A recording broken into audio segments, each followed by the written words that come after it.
Animation is one of the most important things I think we have to capture as a Disney studio and as a Disney game. Mickey in stillness is obviously Mickey. I mean, any combination of 3 circles is identified as Mickey by almost everyone on the planet. But Mickey in motion is what makes Mickey. The way Mickey moves is critical.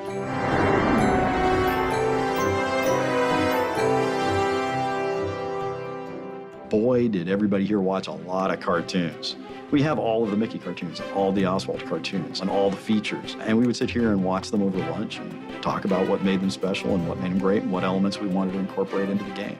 Looking back through the archives, seeing how those characters were animated in their original roles, and bringing that to Disney Epic Mickey. We consulted with feature animation, we consulted with Pixar. In making a game about Mickey Mouse, of course, the animation quality in our title had to match feature movies. That was the kind of fidelity we were trying to achieve. I wanted Smee moving the way Smee moves. I wanted Horace Horsecollar moving the way Horace moves and Clarabelle moving the way she moves. I'm telling you, the animators nailed it.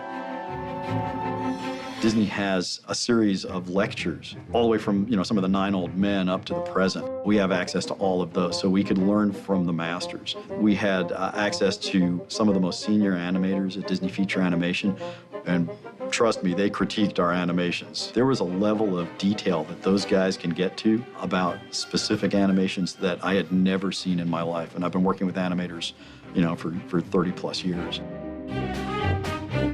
The animators, early in the project, recreated moments from real Mickey cartoons. Each one of us took a scene and reproduced it in 3D from what we saw in 2D, trying to figure out what was the appeal that drew us to Mickey in the first place. We did extensive research just to make sure that the animators had the spot-on feel of not only the personality of those characters, but also what the Disney animators had brought to those characters to begin with.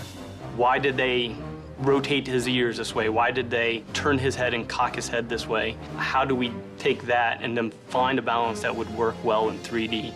We actually composited our Mickey into real Mickey cartoons, and people couldn't tell. That's when I knew we had nailed it. And it wasn't that we were literally going to imitate specific animations, but once the animators could imitate them, I knew they'd embodied the character. And for an animator, that's critical.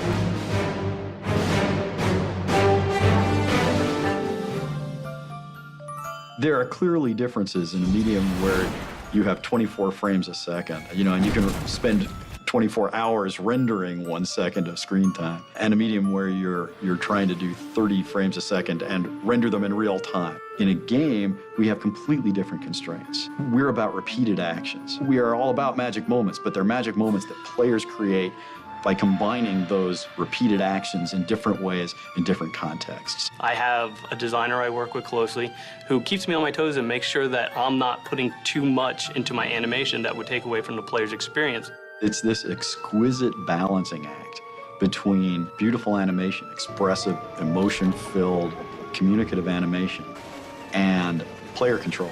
So that way when they want to turn right, it's responsive. So it's a give and take back and forth. The animators here are expert, and the gameplay programmers are expert at balancing the need for players to be in split-second control, down to milliseconds of control, and beautifully expressive animation.